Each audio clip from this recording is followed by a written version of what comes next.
Alors, dans cette vidéo, nous allons voir ou revoir deux tâches simples des résolutions d'équations. La première tâche, et ce sera sur l'exercice 1, ce sera pour les tests d'égalité. Tests que vous trouverez principalement dans les exercices de type QCM. Pour le 2, nous allons voir la résolution des équations les plus simples. Alors, pour l'exercice 1, en fait, on ne vous demande pas tout à fait de résoudre une équation.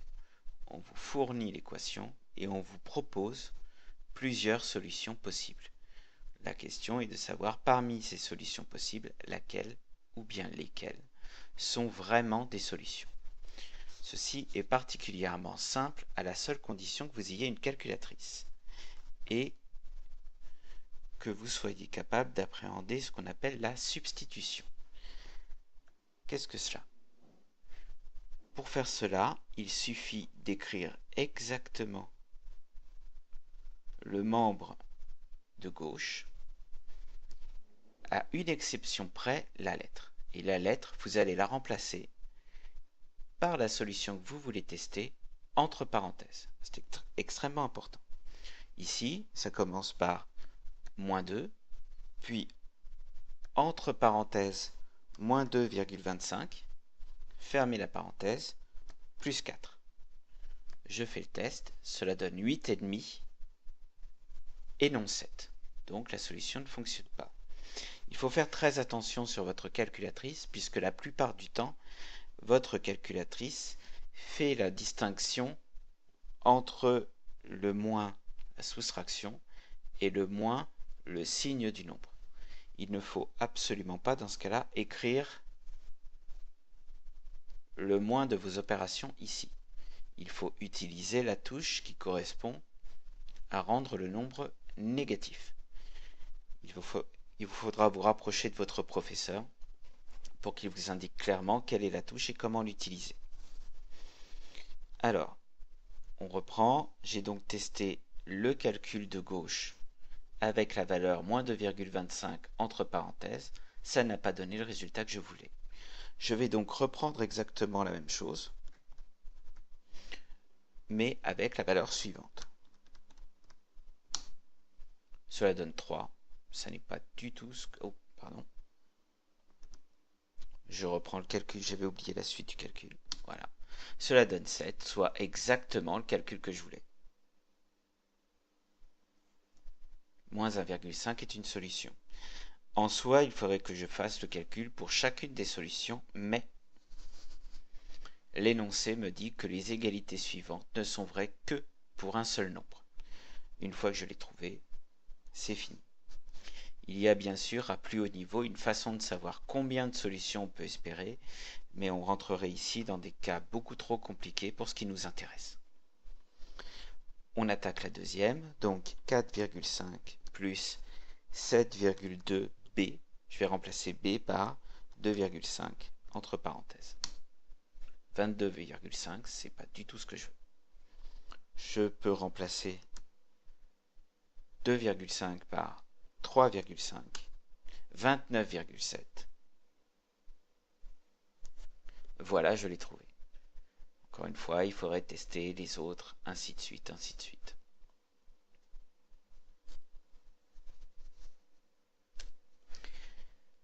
Alors, pour ne pas perdre trop de temps, je me suis toujours arrangé pour que la solution soit la deuxième sur cet exercice.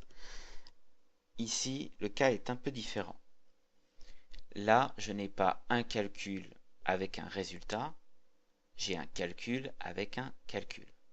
Donc je ne peux pas espérer remplacer C ici et trouver 8C moins 5.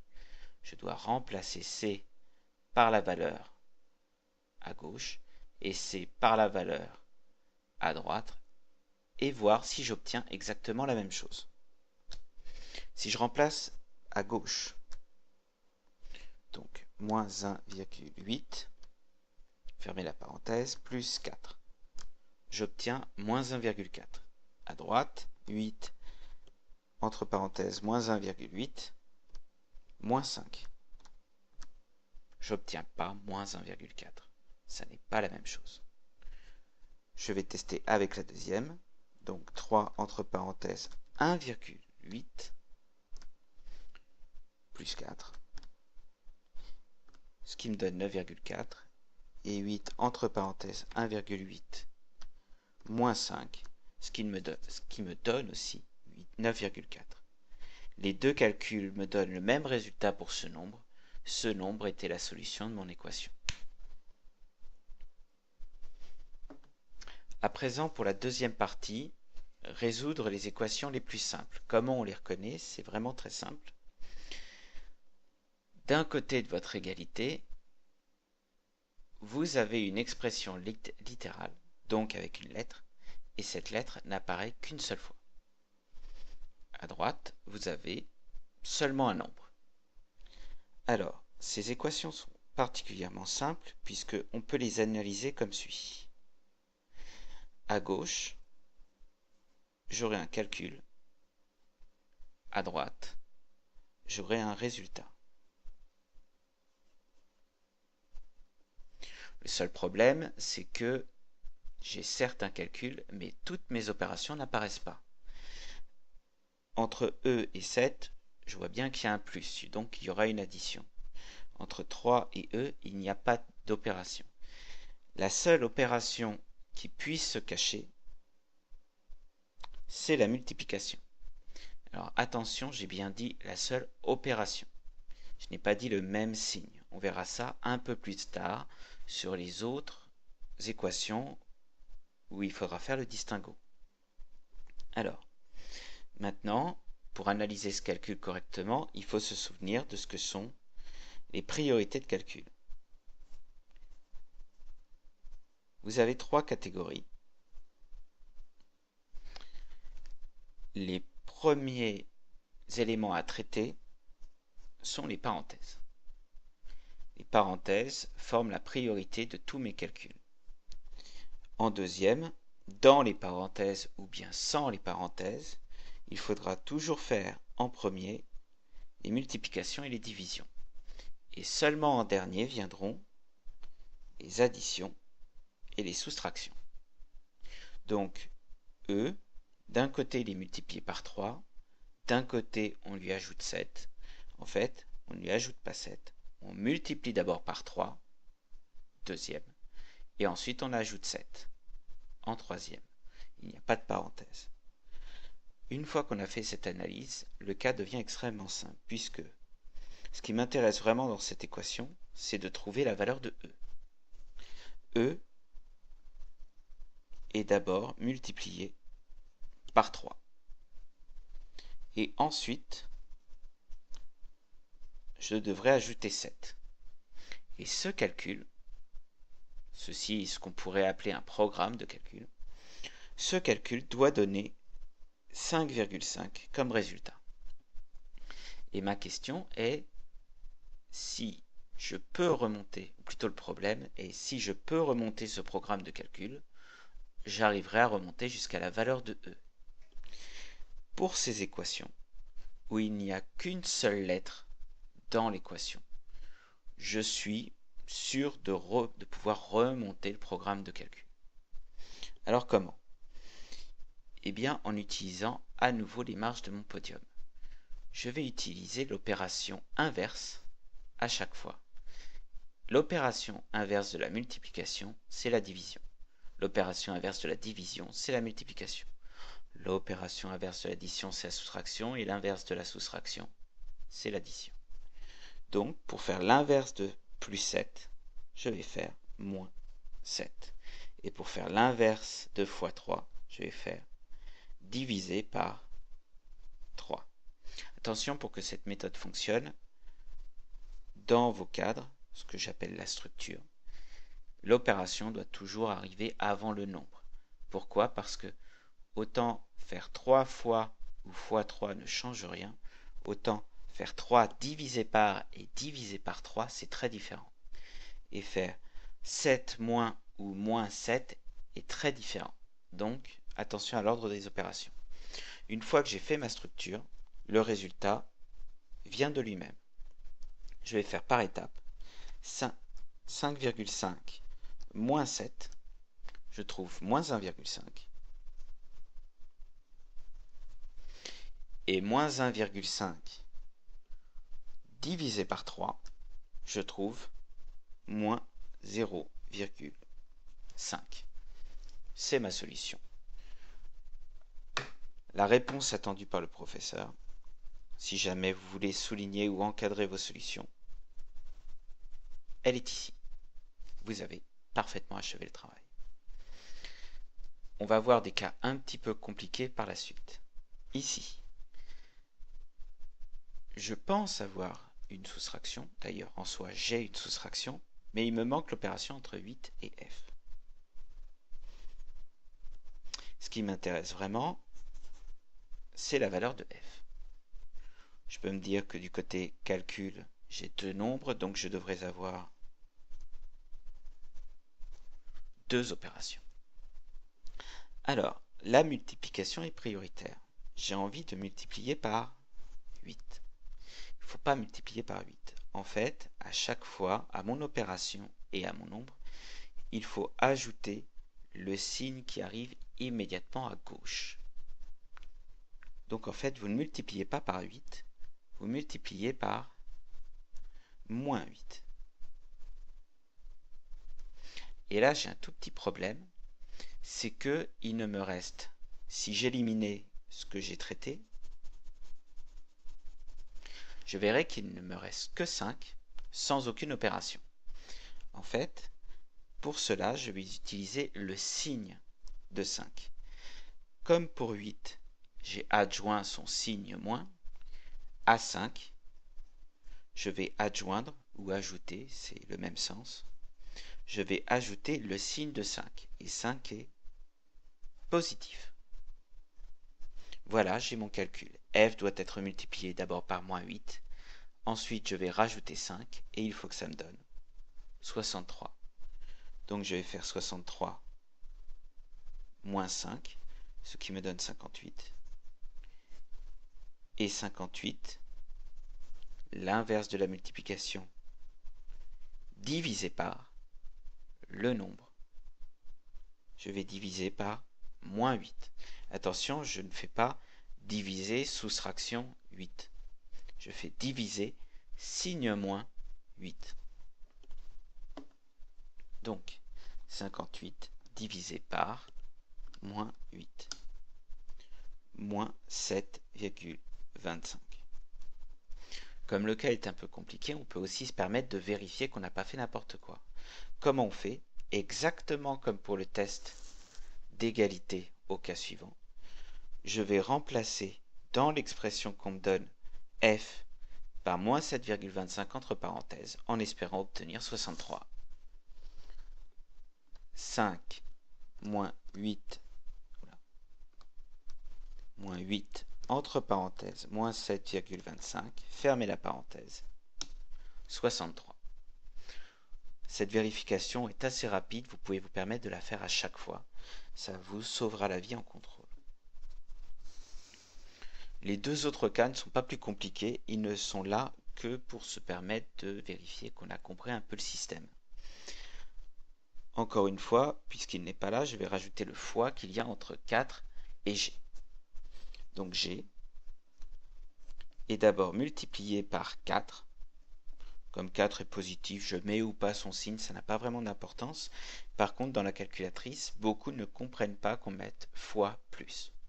Donc il vaut mieux oublier les signes plus pour les nombres positifs et n'indiquer que les signes moins des nombres négatifs. Je reprends, g est multiplié par 4, j'enlève 12. Et ça donne moins 21. Voilà. Je remonte ça. L'opération inverse de la soustraction, c'est l'addition. Donc moins 21 plus 12. Tout peut se faire à la calculatrice à la seule condition que vous soyez extrêmement strict, extrêmement rigoureux sur l'insert de vos nombres dans les calculatrices. Si vous avez commencé à mettre moins, vous mettez moins dans la calculatrice. Respectez bien les signes des nombres, c'est votre principale source d'erreur. l'inverse de multiplier, diviser par 4, le même nombre. Moins 9 divisé par 4, moins 2,25. La dernière, h égale multiplié par 7,2, j'ajoute 10,8, h est multiplié par 7,2 en premier. Priorité de calcul, il n'y a pas de parenthèse. Et ensuite, j'ajouterai 10,8. Et il faut que ça donne moins 30,6. Je remonte. Moins 10,8. Donc, moins 30,6. Moins 10,8. Je vous montre la calculatrice. Là, vous pouvez voir que les deux moins n'ont pas la même forme. Pourquoi? Parce que j'ai commencé par mettre le signe du nombre, il n'y a pas d'opération. Mais pour remonter, je fais une opération. Si j'avais marqué par exemple moins 30,6, moins 10,8, il est parfaitement perdu. Pour cela, il n'y a pas le choix, il faut vous entraîner. Si vous faites ça la veille du contrôle, ça ne marchera pas. Il faut faire ça sur plusieurs exercices. L'important, ou plutôt la difficulté, n'est pas la compréhension du système, mais la maîtrise de votre calculatrice. C'est aussi pour ça que si vous oubliez votre calculatrice, et que le professeur veut bien vous en prêter une, vous n'êtes pas sauvé pour autant. Puisque ce ne sera pas la même calculatrice, ça n'est pas la même méthode, vous serez parfaitement perdu. C'est très important, ayez toujours votre calculatrice. C'est de votre responsabilité. Allez, je reprends. Je montre exactement ce que j'écris. Donc, le signe moins, la soustraction, moins 30,6, moins 10,8. J'obtiens moins 41,4. Divisé par ce nombre, 7,2. Moins 5,75. Et voilà. En résumé, pour tester qu'une égalité est vraie pour une certaine valeur, ou bien pour vérifier qu'on a bien donné la bonne réponse, il suffit de prendre la partie calcul et remplacer la lettre par la valeur voulue entre parenthèses. Ici, j'avais remplacé A uniquement par moins 1,5. Moins 2, entre parenthèses, moins 1,5, plus 4. La calculatrice m'a répondu 7. Pour le cas où vous avez deux calculs, vous remplacez deux fois séparément en espérant trouver le même résultat à la fin. Pour l'exercice 2, j'ajoute éventuellement les multiplications, j'analyse le calcul en respectant les priorités de calcul, et ensuite, je remonte le programme. Seule véritable difficulté, la maîtrise de votre calculatrice sur un point précis, gérer ce qui relève du signe moins et gérer ce qui relève de la soustraction. Et surtout, encore une fois, je fais les calculs par étapes. Un dernier petit exemple pour expliquer cela. J'ai déjà vu tout à l'heure que j'obtenais moins 0,5. Je peux le refaire rapidement parce que 5,5 moins 7 fait moins 1,5 que je divise par 3. Voilà. Si vous faites tout d'une seule traite, dans 95% des cas, la calculatrice ne va pas vous donner la bonne réponse. Ce n'est pas elle qui fait une erreur, c'est vous qui maîtrisez mal ce que c'est qu'une priorité de calcul. Si vous écrivez tout, 5,5 moins 7 divisé par 3, cela donne ça. Alors on peut se dire, pourquoi est-ce que la calculatrice n'est pas capable de faire bien les choses? Elle fait bien les choses que vous lui dites. La priorité de calcul est sur la division. Vous voudriez qu'elle calcule d'abord ça moins ça, mais elle respecte la priorité et donc calcule d'abord ça divisé par ça. Voilà. La prochaine fois, nous verrons comment résoudre les équations de type calcul égale calcul. La méthode est extrêmement simple, il n'y a qu'une seule nouvelle chose à connaître et c'est très confortable, elle nous permet de revenir à cette méthode de calcul. Donc, entraînez-vous particulièrement là-dessus. Si vous le maîtrisez très bien, les autres équations ne seront pas du tout un problème.